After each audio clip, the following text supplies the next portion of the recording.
ఇప్పుడు ఏం చేస్తున్నాము? Chicken curry. ఏమేమి వేసాను ఇంట్లో? లెమన్, గుమ్మడికాయ, చికెన్,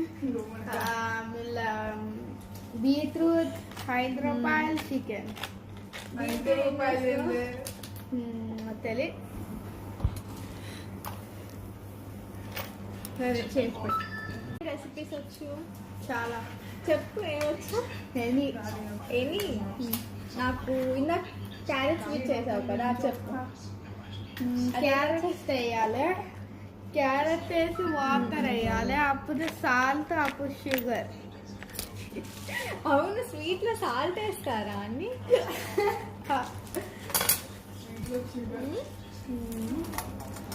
చికెన్ చికెన్